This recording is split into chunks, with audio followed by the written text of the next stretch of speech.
On this episode of Redlit, play illegal games, win legal prizes, never mess with a rancher and a neighbor. My father had the ultimate revenge when I was a kid. Play illegal games, win legal prizes. I also posted this in our malicious compliance, so if you saw it over there, same story. This happened about a decade ago. Long story, but worth the read. Emo. I worked for a large drug chain as a frontline manager. For this chain, the pharmacist is the owner of the shop. They run it, but the company still owns the whole thing. I guess it's like they are a corporate franchisee. Anyways, this shop had a history of not being able to keep a manager in the role I just took on for very long. The training was practically non-existent and nothing was documented. On with the show. One day, within my first 3 months, I'm sick as a dog, and can barely get out of bed, as it's a health and wellness business. And as I couldn't work even if I wanted to, I called into the back of the house manager. This manager acts as the assistant manager to the owner as they were real-life friends. I said I was sick and couldn't be into work. I was asked who would be covering for me, as I had to open the shop every day. And I said I didn't know. I was told that as a manager I was responsible for this and needed to find someone. Fair enough. Even though nobody told me about this, I pulled out my staff listing and found someone to cover my shift who had keys and could open the store. Keep in mind that most of my staff were part-time students at the time and I only had one full-time employee. That worked Monday to Friday. When I got into work the next day, the assistant manager told me that I couldn't call in sick and that the next time I called in sick, I shouldn't bother coming back. I was shocked, as this is very unprofessional and I didn't expect it coming from the second in command at the store. My one full-time employee starts telling me that I'm the best manager they've had for the last 2 years, and during that time they went through 6 managers before me. I'm told that I've done more in my time there than all the previous managers did in total. Things like having the staff cash out on company time, not making people stay to find errors, recount on their own time. Basically not breaking labor laws. Lol. So, the owner calls me into their office and tells me that due to my sick day I won't be paid for it, as I am still on probation, and that the accountant who does the payroll will be instructed as such. This was unexpected as I am a salaried employee, and probation or not, I know this isn't right, but I agree and get on with my day. Being that there were lots of part-time students that worked here, we had an actual punch clock to clock in and clock out for all employees, including me. Being a salaried manager, whenever one of my staff couldn't work, and if I couldn't find a replacement, I ended up covering the shift myself. I looked at it like an opportunity to get to know my evening staff better, as I usually never saw them this year. On the paycheck that my sick day happened, I also needed to cover a few extra shifts for other employees, as everyone seems to get sick at about the same time. And as the manager, I'm the one who totals up the time cards prior to giving them over to the accountant. These time cards can't be faked, as they are physically punched and encoded with dates and times from the machine. Here's the malicious compliance. https://www.reddit.com/r/malicious compliance/closing parenthesis part. I handed my team's time cards with mine on top to the accountant, who looks at me and reminds me about the instructions she's gotten from the owner. She didn't like it, but had her orders. I tell her that I understand and here is my time card. She looks at it, raises her eyebrows at me, and before she can ask a question, I remind her that I am not a salaried employee as I'm still on probation, and that normal pay rules should apply, even though this is illegal. She looks at me, smiles, and confirms that was what she was told by the owner. It turns out that deducting the sick day I missed, but adding on the 3 extra shifts I had to work that period to cover for other staff not showing up, I ended up working 96 hours that payday. So, because I wasn't salaried, the accountant paid me time and a half for the extra 16 hours I worked. Also, here's some ProRevenge, https://www.reddit.com/r/ProRevenge/closing parenthesis for you. Because I knew that these things weren't really legal, I decided I was done with this company and this boss.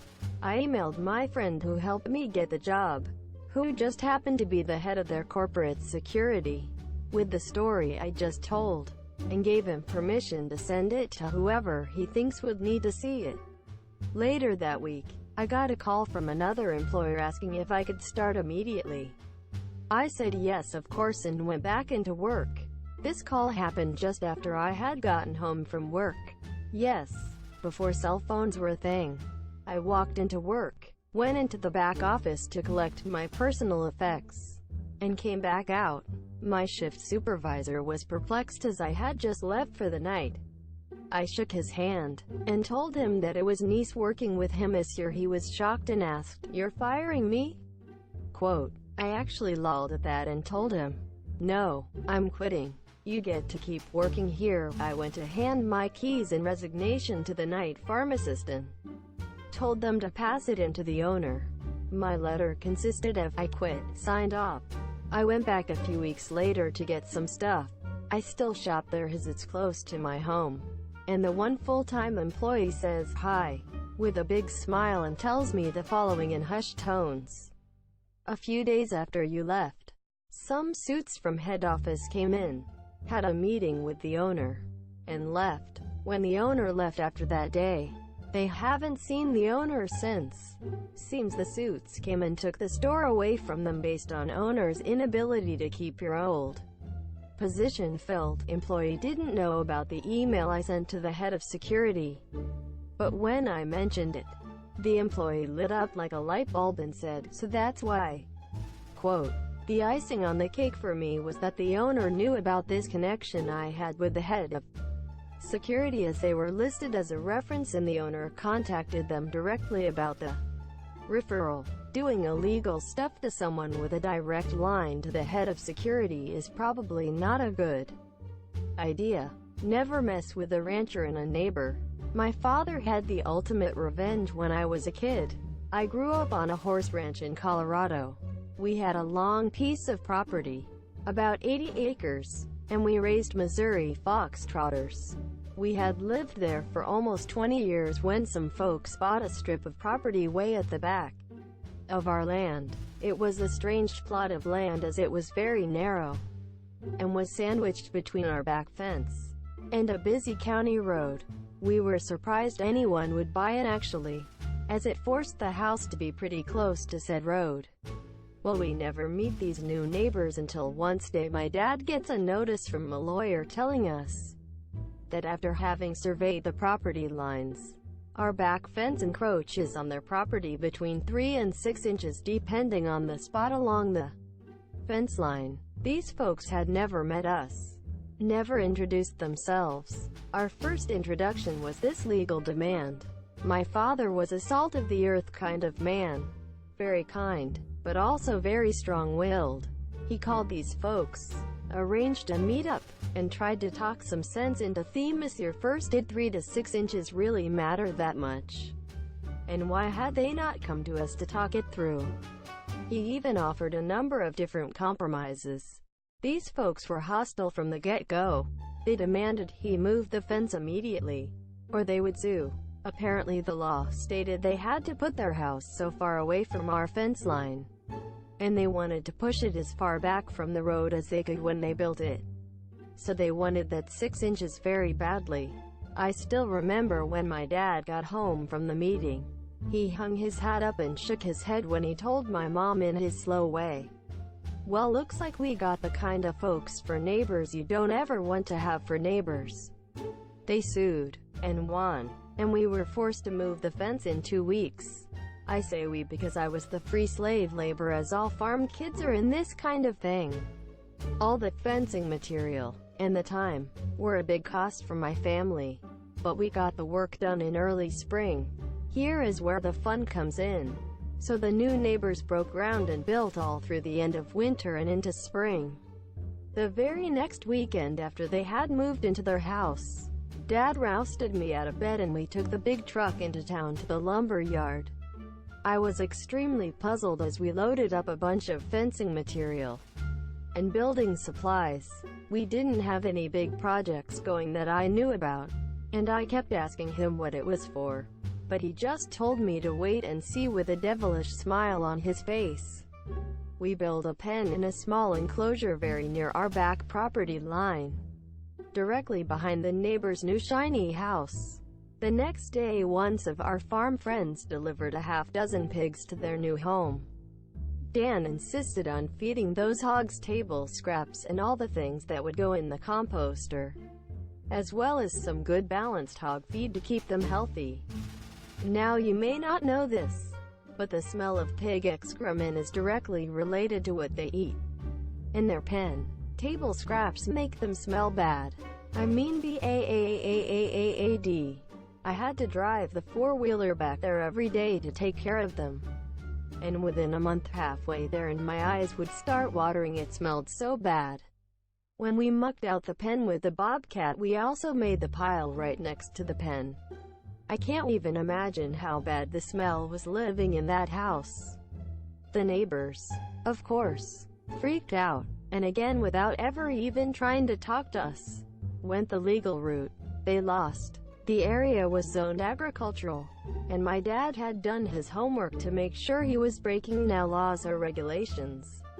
The pigs were far enough from us and our other neighbors that it didn't bother anyone but the people he wanted it to bother. Come fall, when winter moved in, we sold the pigs to slaughter, and Dad stacked up a bunch of building supplies next to the pen and let the neighbors know we would be expanding the profitable operation in the spring. When they came out to scream at him, Monsieur, he smiled the whole time, speaking in his slow, steady way.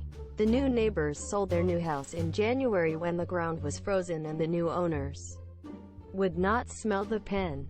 Though as soon as the old neighbors were gone, we tore down the enclosure, spread the nasty stuff on the hayfield, and the new neighbors never had any bad smell come spring. They also were great neighbors and are still lifelong friends. Never mess with a rancher.